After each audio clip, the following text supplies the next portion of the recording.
마태복음 6장을 강해 통독을 합니다. 마태복음 6장에서는 마태복음 5장에서 8장까지가 예수님의 산상수훈이죠. 팔복을 중심으로 된.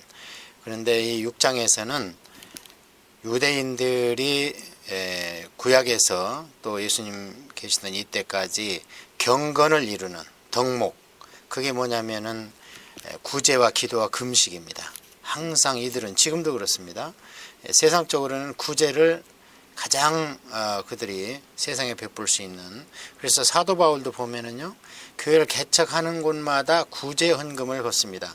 그래서 이게 연보라고 그러는데요, 엄밀히 얘기하면 헌금은 아니죠. 오퍼링, 하나님께 드리는 것은 아니고, 이것은 하나님의 백성들이 세상에 대해서 베푸는, 그래서 성경에는 그 헌금이 두 가지입니다. 하나는 이제 구약에서는 제물이 있고 예물이 있죠. 그리고 신약에서는 헌금이 있고 구제가 있습니다. 그래서 이것을 연보라고 하죠. 구제는. 그래서 세상에 대해서는 구제요. 그 다음에 기도는 몸으로 얘기하면 노동이다, 이렇게 우리가 비유가 됩니다. 영적으로 기도고 육적으로는 노동이다. 그래서 수도원에서 가장 중요시 했던 것이 무엇이냐면 기도와 노동이었습니다. 성경 공부가 많이 강조가 안 됐습니다. 그 당시에는. 그래서 수도원이 그렇게 있음에도 불구하고 본인의 개인의 경건을 이루어가지만 교회 전체는 타락해가는 그런 중세 암흑 시대를 우리가 볼 수 있습니다. 그래서 사실은 기도도 중요하지만 이게 말씀과 함께 같이 평형을 이루어 가야 됩니다. 어떤 목사님들은 보면 하루 8시간씩 기도한다 그래요. 그 말이 사실이라면, 사실이겠죠. 사실이라면 성경 공부는 언제 합니까? 모든 성도들이 그런 기도에 대해서 그렇게 전념할 수 있는 그런 21세기의 삶도 아니고, 그 다음에 목사님만큼의 그런 말씀에 깊이가 있는 것이 아니잖아요. 모든 성도들이 요즘처럼 성경 공부 안 되는 시기가 별로 없었잖아요. 그래서 그런 분들이 한편으로는 존경스럽지만 공부와 말씀 일을 연구를 안 한다면 어떻게 설교를 하시는가. 그래서 그런 분들의 특징이 이제 불이야, 불 받으라, 성령 받으라, 막 이런 게 그분들의 특징인데, 그것들은 말씀에 기초가 없는 성도들한테 감정적 흥분을 일으킬 수 있습니다. 그러나 진정한 성령의 충만으로 이루어지는 그런 영적인 성령 충만의 상태는 글쎄요, 좀 의심스럽습니다. 제가 기도를 강조하지 않는 게 아닙니다. 평형을 이루어야 되는, 마치 뭐가 똑같냐면 주님께로 가는 왕도가 있는데, 하이웨이가 있는데 양쪽에는 생명나무가 쭉 있죠. 근데 양쪽 개울로 물이 같이 흘러야 양쪽에 그 실과나무가 좌측이고 우측이고 덩실덩실한 이 실과를 맺을 건데, 하나는 말씀의 시냇물이고 하나는 기도의 시냇물이 하늘나라 가는 길에 양쪽에서 쫙 흘러줘야 됩니다. 한쪽이 말라버리면 이 길이 제구실을 못합니다. 그래서 유대인들이 기도를 상당히 중요시했다. 말씀은 기본이니까요. 이들은 지금도 랍비가 되려면 하루 8시간씩 공부를 하고, 제가 확인은 안 했지만 유대인 학교 어린이들은 주로 어렸을 때 오전에는 학교 가면 토라를 공부한다 그래요. 오후에는 이제 학과목을 하고. 그래서 이들이 여기에 말씀 그런 거는 예수님께서 강조를 안 하신 이유는 뭐냐면, 이미 말씀은 너무너무 많이 보고 있는 거예요. 그 대신 말씀이 이제 안 풀어져서 그렇지, 그 안에 성령님이 안 계시기 때문에 말씀이 안 풀어져서 그렇지, 말씀은 많이 그들이 항상 일상생활화 되어 있습니다. 그 다음에 금식입니다. 그래서 이들의 금식은 이 육신을 고행에 가깝게, 육신을 약하게 해가지고 영적인 것을 이루어간다. 그래서 그들이 이제 금식이 보통 이제 일주일에 2번이고요. 그 다음에 이제 1년으로 봐서는 10월 금식, 4월 금식, 5월 금식, 그 다음에 7월 금식이 있습니다. 그래서 이제 그 스가랴 선지자 같은 경우에는 바벨론 포로에서 돌아오는데 하나님께 묻죠. 우리에게 금식을 어떻게 해야 됩니까? 그러니까 하나님께 그게 너희들을 위한 금식이었지 나를 위한 금식이었냐. 예, 그렇습니다.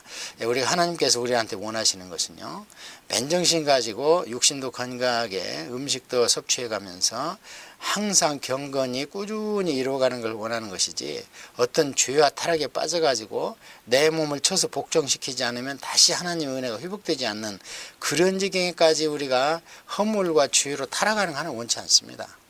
그래서 말씀과 기도를 늘 벗삼아서 먹을 음식 먹고, 이렇게 제가 기도에 금식과 더불어서 기도해야 된다는 것을 강조 안 하는 게 아닙니다. 저도 하나님을 만나고 했던 것은 금식 기도 중에 성령 충만을 체험했고 이런 경험이 있을 뿐만 아니고, 성경도 금식을 항상 강조하고, 사도 바울도 에베소 교회에서 최초 선교사를 파송할 때 바나바와 함께 금식하여 기도하는 중에 성령이 말씀하십니다. 그래서 그 금식을 강조하지 않는 게 아니고, 하나님이 진짜 원하는 것은 금식하지 않더라도 육신을 쳐서 말씀에 복종시키는 삶을, 성화의 삶을 살아가는 것을 진짜 원하지 않겠어요?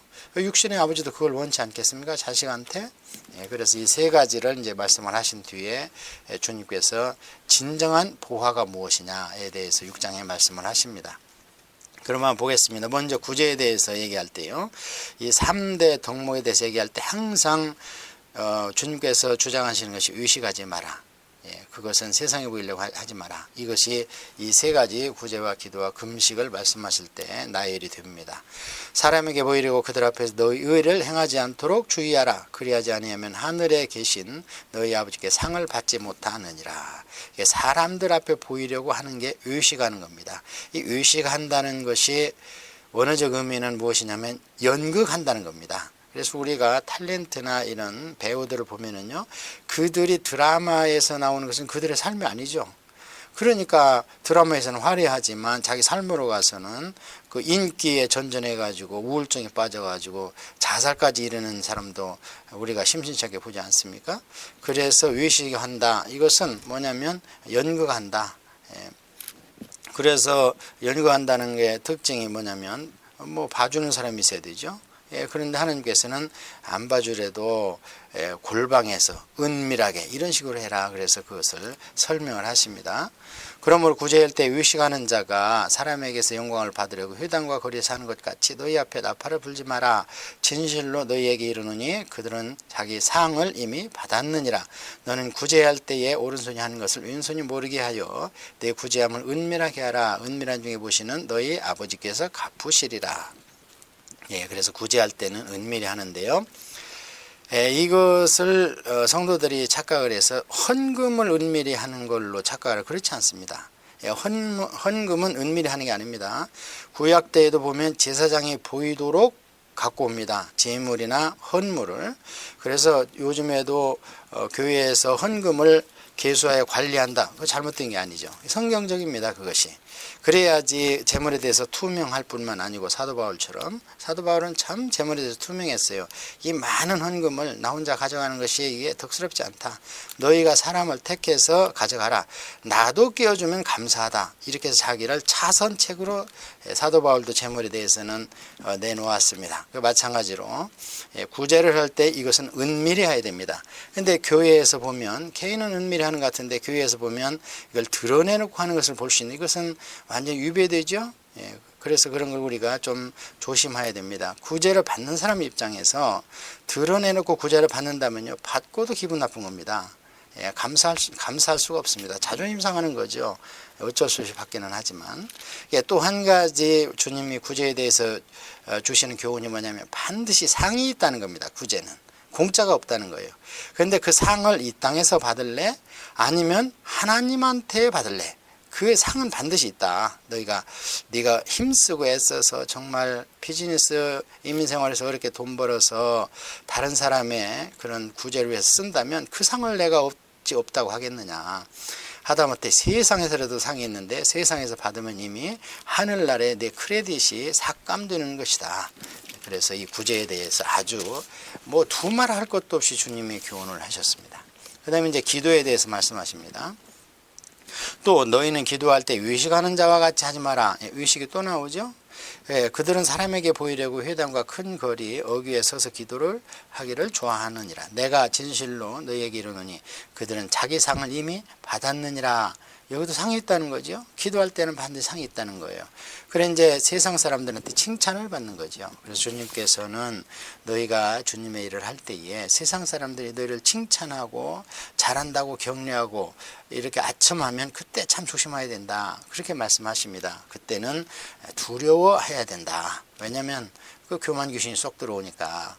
그런 예를 우리가 많이 보지요. 예. 너는 기도할 때에 내 골방에 들어가 문을 닫고 은밀한 중에 계신 내 아버지께 기도하라. 은밀한 중에 보이시는 내 아버지께서 갚으시리라.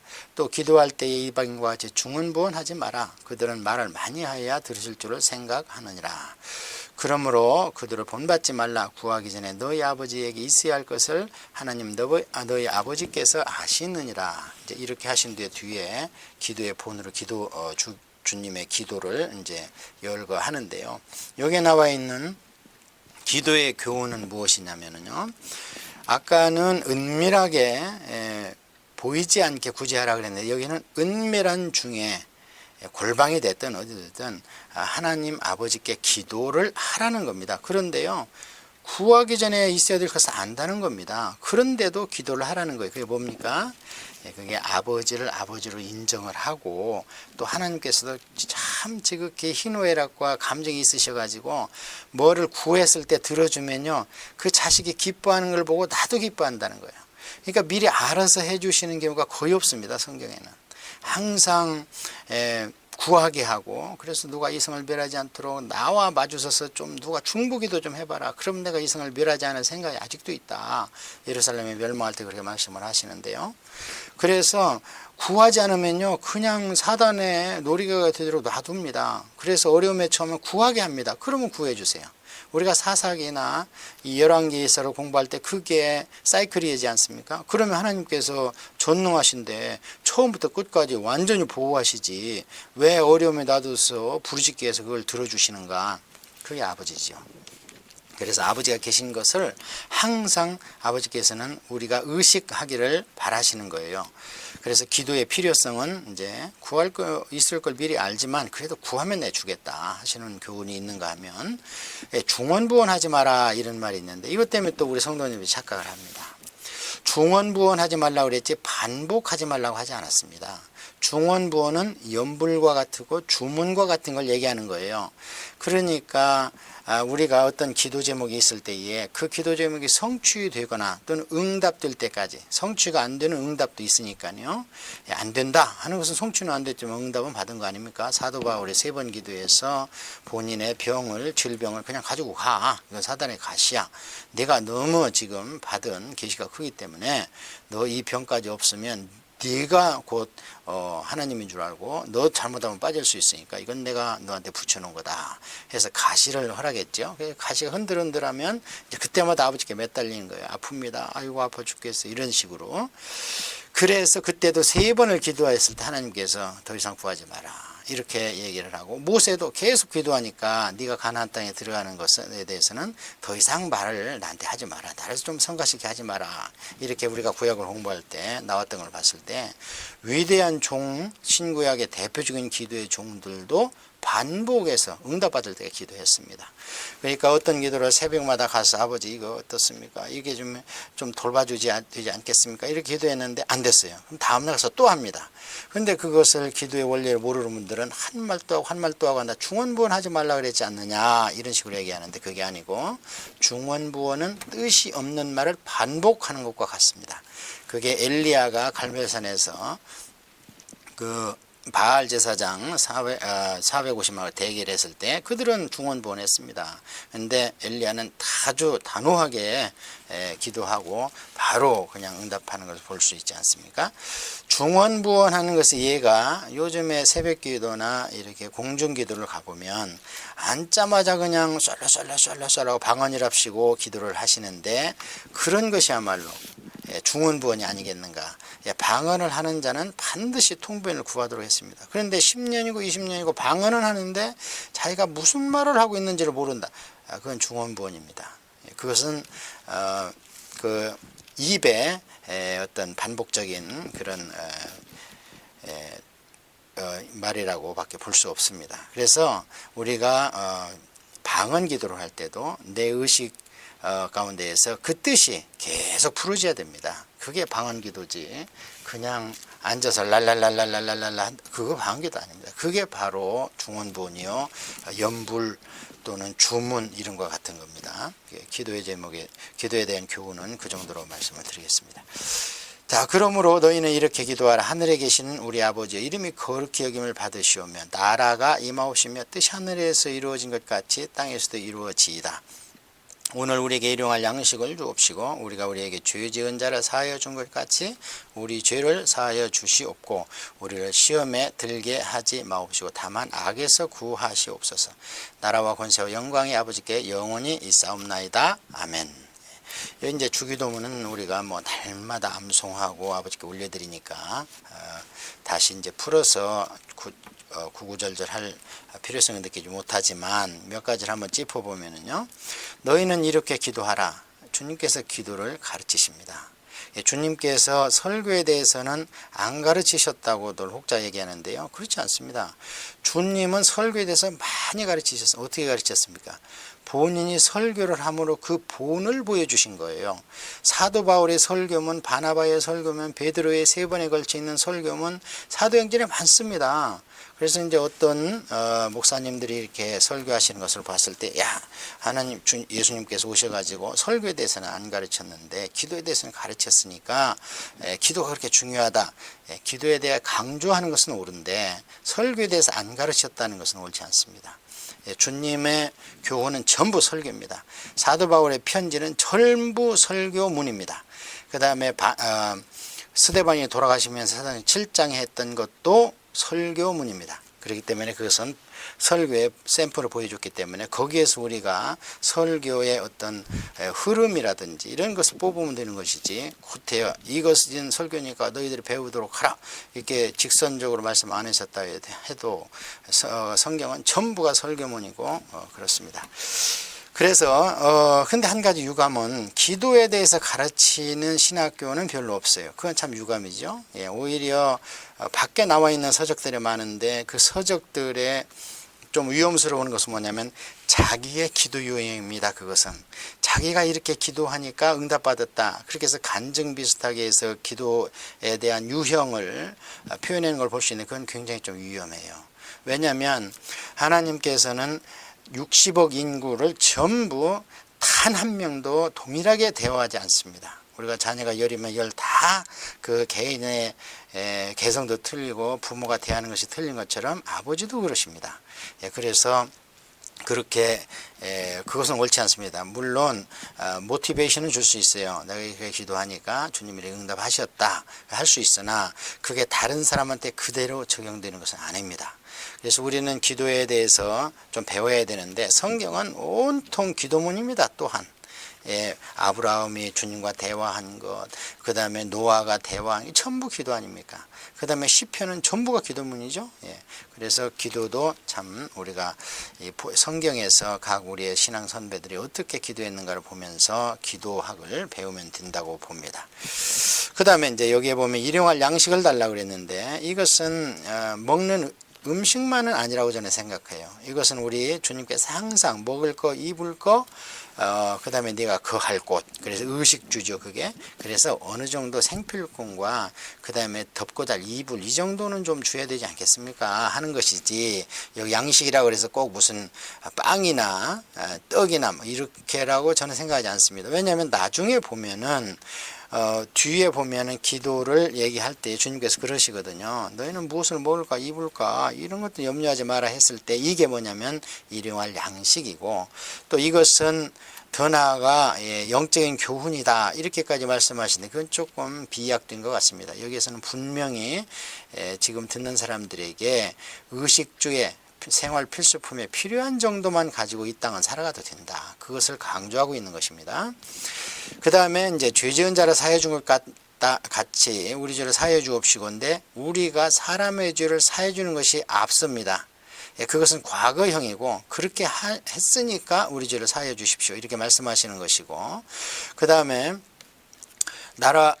그 뒤에 나오면요. 이제 나라와 권세와 영광의 아버지께 영원히 있사옵니다. 괄호를 쳐놨어요. 어떤 성경에는 이제 없음이라는 성경이 17군데 나오는데, 없음이라는 것은 성경에 불완전한 것이다. 이렇게 이제 킹제임스를 얘기하는데, 제가 볼 때는 이제 그렇지 않습니다.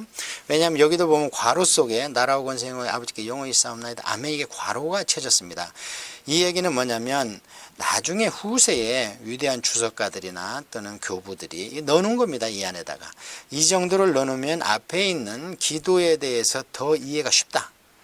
그래 다시 얘기하면 성경에 없음이라는 구절을 있는 성경과 없는 성경의 차이점이 뭐냐면요. 그렇다면 없음이라는 구절이 더 오래된 책입니다. 왜냐하면 교부들이 그런 주석을 거기다 쓰기 전에 있던 사본이기 때문에 그렇습니다. 그러면 왜 없음이라고 했는가? 성경이 여러 권 필사돼서 수천 권이 있고 난 뒤에 장절이 들어갔습니다. 인쇄를 위해서. 그렇기 때문에 인쇄를 하다 보니까 어떤 것은 구절이 없는 것이 있어요. 그래서 그것을 있는 것을 전부 다 보급하기 위해서 없는 것에 대한 없음 이렇게 기록을 해 놨습니다. 예를 들어 보면 사도행전에서 처음에 이제 1차 예루살렘 총회에 갔다 돌아올 때에 유다와 실라를 데리고 왔다 그래요. 이제 바울과 바나바가. 그런데 그러고 나서 그들은 돌아갔다 그래요. 우리 성경 가지고 있는 성경에는. 그런데 이제 킹제임스 같은 데는 거기에다가 이제 우리는 없음인데 거기에다가 실라는 거기 남았다. 유다는 돌아가고 이런 식으로 기록을 해놨습니다. 그러면은 그렇게 해놔야 나중에 이해가 갑니다. 그들이 돌아갔는데 바로 2차 전도행에 어떻게 신라가 바울을 따라가는가? 그러면 이제 자유주의 신학자들이 이게 앞뒤가 안 맞는다. 이게 따지니까 아예 킹제임스 1611년에 그 제임스 왕이 영국에서 그 성경학자들을 모아놓고 했을 때에 이런 것은 넣는 것이 좋다. 그래서 넣어놨을 뿐입니다. 그렇다면 그런 게 기록이 안 된 게 더 오래된 사본이다. 우리가 이렇게 이해를 할 수 있기 때문에 누구들처럼 꼭 자기들이 번역한 성경을 가져야만 구원받는다. 그렇지 않습니다. 어차피 우리는 여러 권의 성경이 번역되어 있고 우리 한글로 하나님께서 말씀하신 것도 아니고 또 오늘 21세기가 아니고 BC 1500년경에 말씀하셨고 그렇기 때문에 전혀 이것을 성경을 제대로 이해하려면 한글 성경 많이 보고 그들의 문화와 습관 또 그들의 언어적인 그런 뿌리, 루트 이런 것을 보는 것이 이해가 갈 뿐이지 어떤 한국 그 말씀 보존학교에서 얘기하는 한 권의 성경을 열심히 본다고 그 잘 맞지 않는 얘기 같습니다. 그 다음에 이제 의식에 대해서 얘기할 때에 또 한번 이제 금식에 대해서 얘기할 때 의식을 또 주님 말씀하시는데요. 이들이 이제 일주일에 월요일 날 목요일 날 금식을 했고요. 그 다음에 10월 달 4월 5월 7월 금식을 했죠. 10월은 예루살렘이 포위됐을 때, 그 다음에 1년 6개월 뒤에 4월 달 그 성전이 이제 회파됐을 때, 그 다음에 5월 달은 완전 예루살렘이 불질러서 망했을 때, 그 다음에 7월 달은 원래 이들이 대속제일 7일 금식했던 때고, 그래서 일주일에는 2번, 1년에 4번씩 금식을 하는데, 하나님께서 그러십니다. 그건 너희들을 위한 것이었지. 그렇게 제가 서두에서 말씀드린 것처럼. 그리고 진실로 하나님 원하는 금식은 이사야서 58장에 나오죠. 왜냐하면 금식하면 다른 사람 허물을 용서해주고 흉악의 결박을 풀어주는 게 금식이지 금식의 결과로 나타나는 것이 중요한 것이지. 그렇다면 애당초 금식을 안 하면서 다른 사람을 용서하고 그 미움의 흉악의 결박을 풀어주고 하는 거 보면은 금식의 효과가 나타났기 때문에 제가 건강한 신앙생활은 말씀과 기도를 통해서 계속 이루어지는 성화를 하는 것이 올바른 신앙생활이지 며칠 금식하고 자랑할 것이 못 된다. 저도 금식을 많이 했습니다. 지금은 이제 나이가 좀 들어서 좀 힘들고 세탁소 공장을 하다 보니까 그렇게 많이 힘이 들어서 못하고 있지만 항상 사모는 하고 있습니다. 금식할 때 너희는 의식하는 자들과 같이 슬픈 기색을 보이지 마라. 그들은 금식하는 것을 사람에게 보이려고 얼굴을 흉하게 하느니라. 내가 진실로 너에게 이르니 그들은 이미 자기 상을 받았느니라.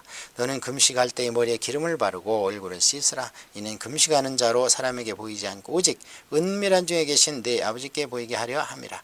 은밀한 중에 보시는 네 아버지께서 갚으시리라.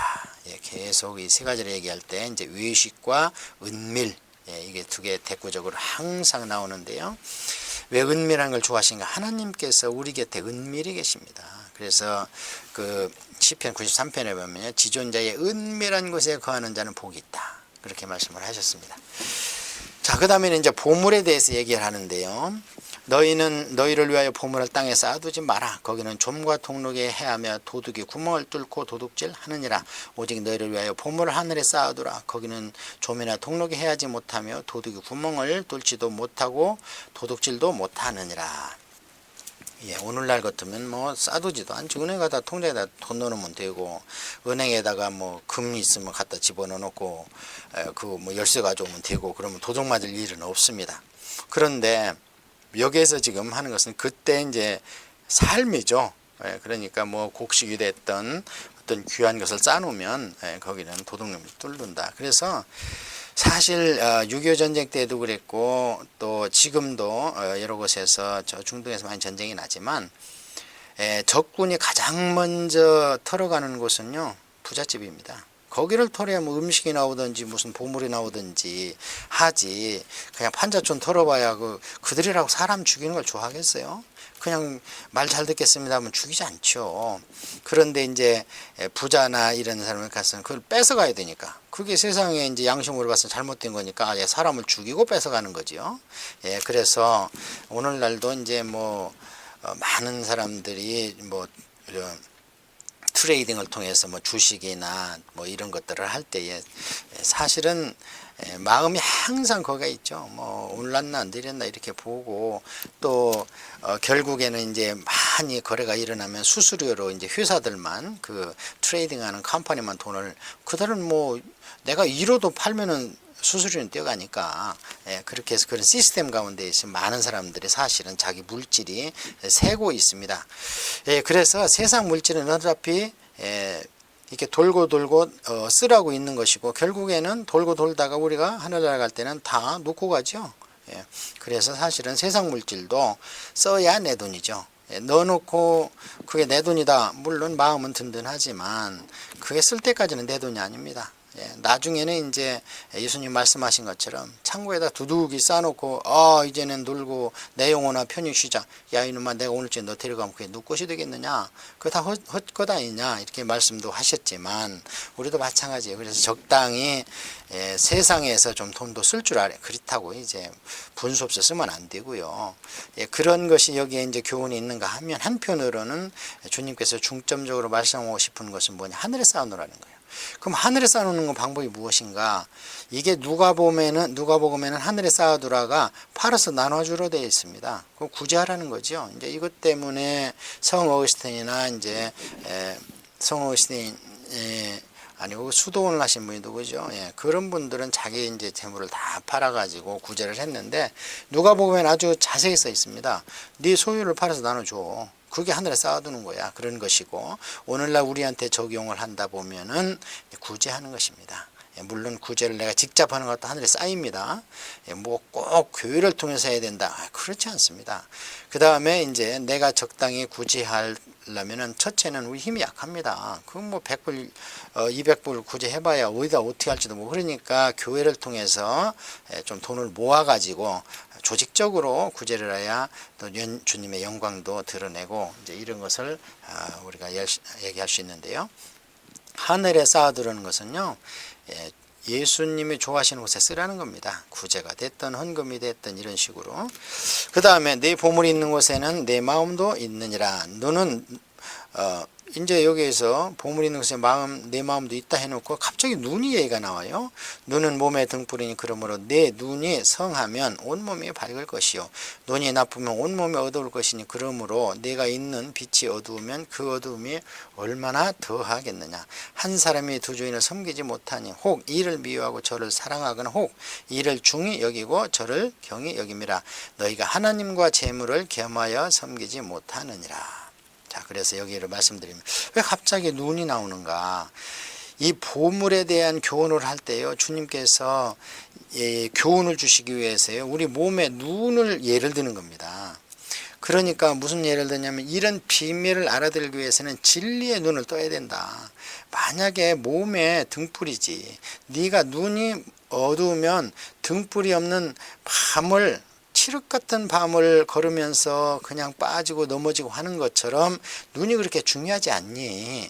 그래서 내 눈이 성하면, 이게 이제 원어적으로 보면은 순전하면, 굿이면 이런 뜻이거든요. 그러니까 내 눈이 성하면, 눈이 밝으면 온몸이 밝다. 온몸이 다치지 않고 넘어지거나 자빠지지 않지.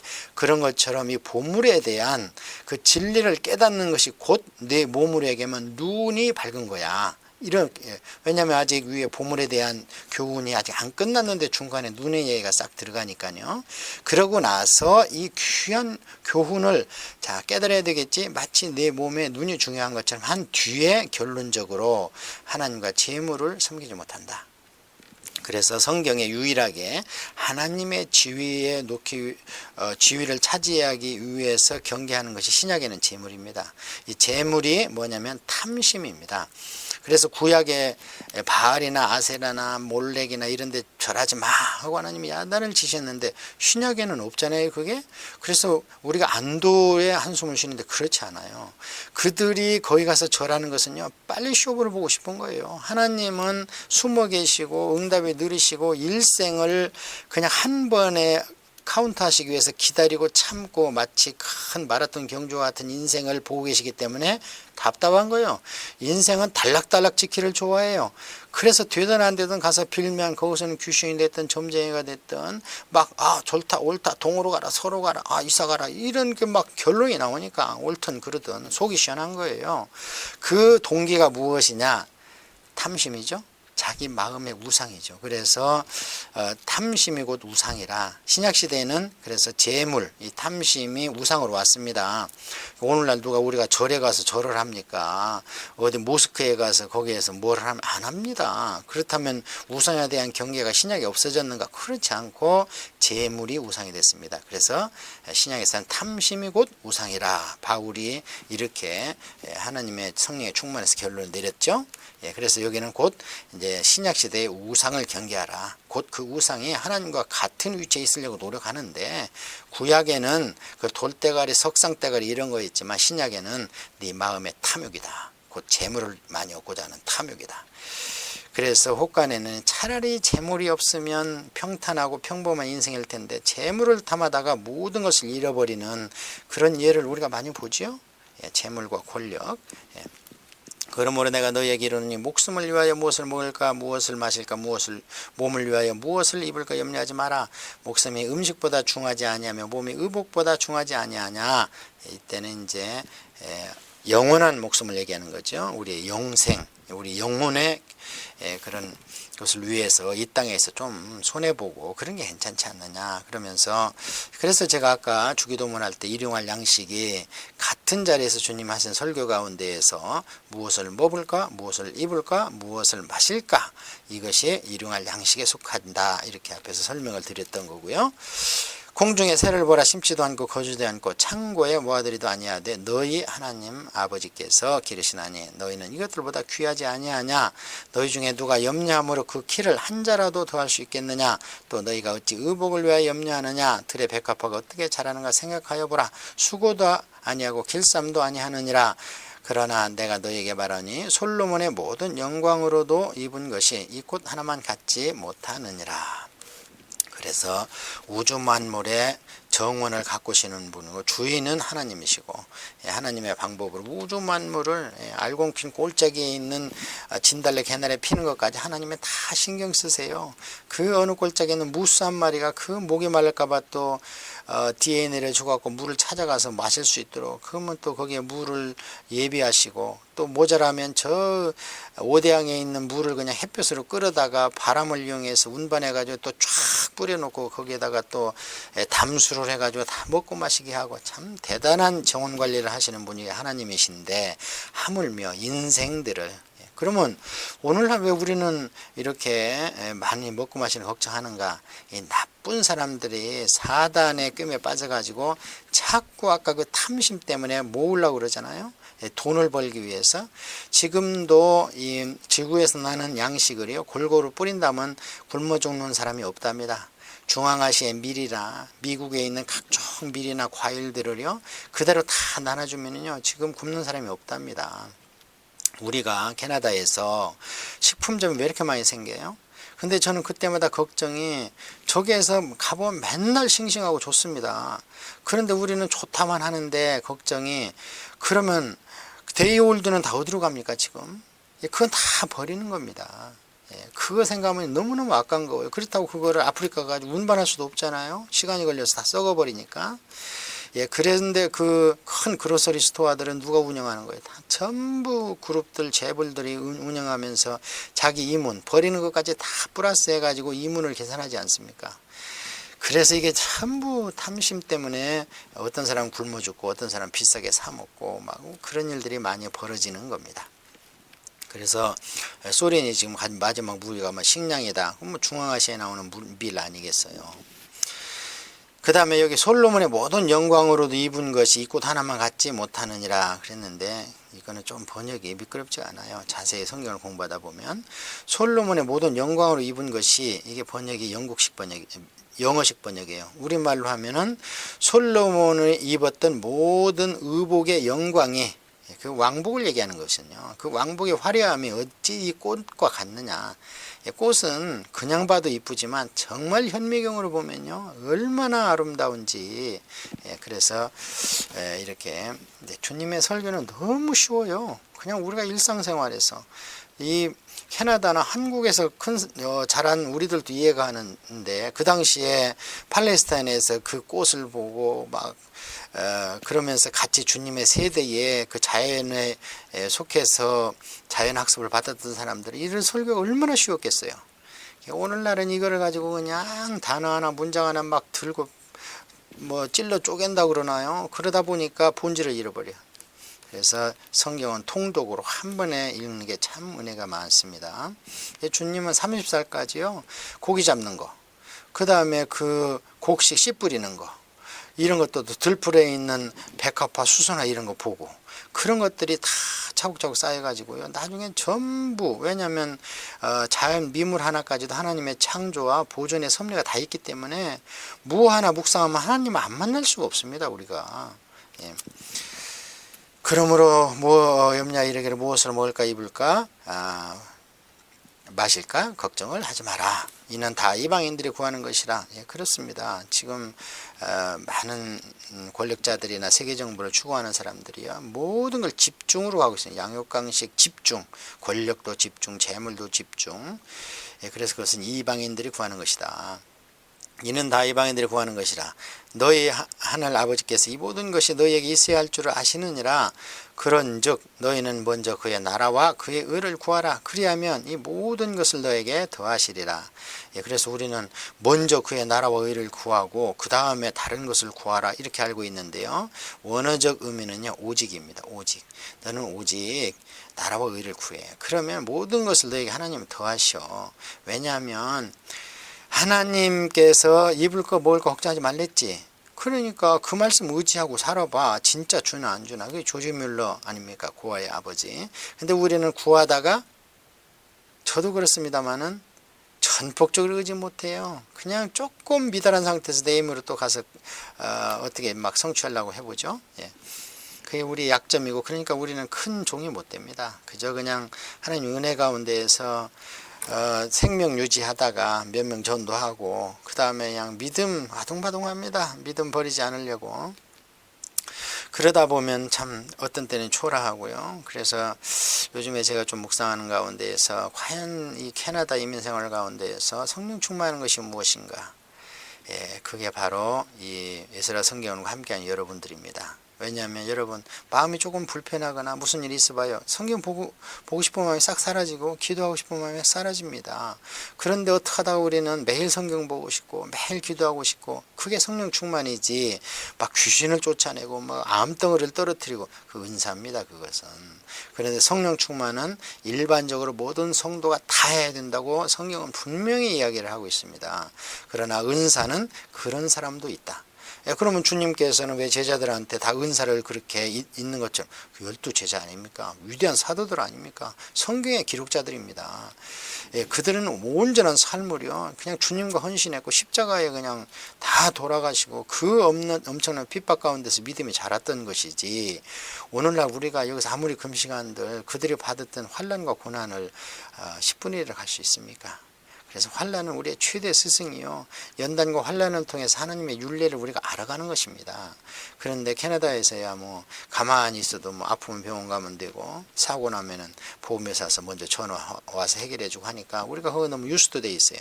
그러려면 우리가 믿음을 저버리지 않기 위해서 어떻게 해야 되는가? 매일 성경 3장 이상 보시고 기도 30분 이상. 중요한 것은요 10시간 뭐 5시간 기도는 중요한 게 아니고 안 빠지게 하는 게 중요한 겁니다. 그래서 너무 무리하게 하지 말고 성경도 한 3장 정도, 그 다음에 기도도 무슨 일 있어도 30분 정도는 하나님과 그냥 독대하고, 그 다음에 이제 일과 중에는 항상 하나님과 이게 동행하면서, 제가 이제 그런 말씀 드린 적이 있는데요, 정말 마음속 한 곳에 하나님 항상 계시잖아요. 애인을 두고 군대 간 장병이 어찌 그 애인에 있겠습니까? 하늘나라에 계신 우리 아버지를 우리가 어떻게 있겠습니까? 우리 주님, 우리 신랑이신데 우리가 어떻게 이 떨어져 있는 육신으로는 우리가 감각이 힘드니까 떨어져 있다고 표현하는데요, 떨어져 있는 우리 주님을 잊을 수 있습니까? 뭐 오매불망 주님을 그리워하는 거지요. 그러다 보니까 뭐를 해도 마음속에 항상 우리 주님이 계시고 주님이 어떻게 해야 되겠어요 하면서 묻기도 하고, 그것이 성령 충만이지 표시 안 나게 뭐 하는 것은 성령 충만이 아니고 뭐 큰일이나 뭐 해야 되는 것처럼 잘못 인식이 돼 있는 겁니다. 여러분 진짜 무슨 일이 있어봐요, 누가 다투어 봐요, 그 기도할 마음 납니까? 더군다나 집안에서 부부간에 말다툼이라도 해봐요, 그 성경 열고 싶습니까? 안 열고 싶죠. 그게 성령 소멸된 거예요. 그러니까 우리가 평상시에 성경이 보고 싶고 듣고 싶고 설교가 듣고 싶고, 이게 곧 성령 충만입니다. 그러므로 내일 일을 위하여 염려하지 마라. 내일은 내일이 염려할 것이요 한날의 괴로움은 그날로 족하니라. 우리가 신약 성경을 보면 참 쉬운데요, 그런데 조금만 자세히 보면 어렵습니다. 작구도 어렵고 의미도 어렵고, 그래서 어떤 분은 구약이 어렵다는데 그건 게으른 거예요. 구약은요 좀만 공부하면요 우리나라 국사처럼 쫙 그냥 꿰집니다. 그 안에서 하나님의 그 마음을 읽어야지 그게 열린 것이지, 히스토리 몇 년도에 누가 망하고 왕이 몇 명이고 그거 별로 중요하지, 그거는 성경을 이해해서 하나님의 마음을 아는데 가장 첩경일 뿐이지 그게 결론이 아니고 다가 아닙니다. 근데 신약 성경은요 자세히 보면 단어도 어렵고요, 그 다음에 여기에도 보면 내일 일은 내일이 염려할 것이요, 내일이 염려하래요. 네가 내일 염려해라 그 뜻이 아닙니다. 전에까지는 잘못 번역이 됐어, 원문을 오해해가지고. 그래서 우리 개혁한 걸 종전 것만 해도 내일 일은 내일 가서 네가 염려해 이런 식으로 번역이 되어 있거든요. 근데 원어적 의미는 그렇지 않습니다. 내일 일은 내일이 염려하는 거예요, 네가 하는 게 아니야. 그렇게 기록이 되어 있습니다. 그게 무슨 뜻인가? 시간도 하나님의 창조물입니다. 시간도 하나님께서 나중에 따지십니다. 너 시간 나 얼마나 줬냐 이러시면서 하나님께서 이 시간 드리는 것도 다 계산하십니다. 그래서 이 땅에서 우리가 추상명사라고 생각하고 있는 것들이 그 나라 가면 전부 보통명사입니다. 그래서 내일이라는 개념이 있습니다. 객체가 이 주체적으로 인격적으로. 그러니까 그것은 내일이라는 그 시간적 개념이 염려할 것이지, 왜냐하면 많은 일들이 벌어지면요 이 시간 내일이라는 것도 힘들어합니다. 맨날 우리가 6월 25일 안 잃어버리죠? 왜 그래요? 6월 25일 전쟁이 났지 않습니까? 그럼 6월 25일이라는 그 하루 그 시간은요 우리가 그것을 인격화시킨다면 참 괴롭습니다. 왜냐하면 1950년 6월 25일만 생각할 때마다 그의 전쟁이 일어난 일이요, 동족산전의 비극이 시작한 날이거든요. 그래서 이것은 우리가 받을 수 있는 건 뭐냐, 그것은 철학적 의미를 깨달는 것이 아니고 네가 염려할 것이 아니다 그것은. 그래서 오늘은 오늘 괴로움으로 그냥 좋게, 내일은 또 내일 걔가 자기가 얼마나 60의 인구가 나를 잘 꾸려갈 것인가, 시줄 날줄을 꾸려줄 것인가, 내일이 염려할 거고 너는 그 중에 일부야. 왜 세상점을 혼자 지고 가나처럼 그렇게 고생하고 걱정하냐, 이런 의미가 있다고 볼 수 있죠. 이게 이제 헬라 그 히브리적 사고입니다. 그래서 이제 우리가 조금 그 서양의 그 인문학 율법학을 이렇게 좀 공부하다 보면요, 그 히브리식 사고와 헬라식 사고가 많이 충돌을 합니다. 그래서 히브리식 사고는 종교적으로 가고 헬라식 사고는 이제 세상 인본주의적으로 가는 것을 우리가 볼 수 있죠. 자, 이렇게 해서 6장에서 좀 길기도 하지만 우리가 그냥 쉽게 생각했던 것에 대한 조금 묵상을 같이 나눠 보았습니다.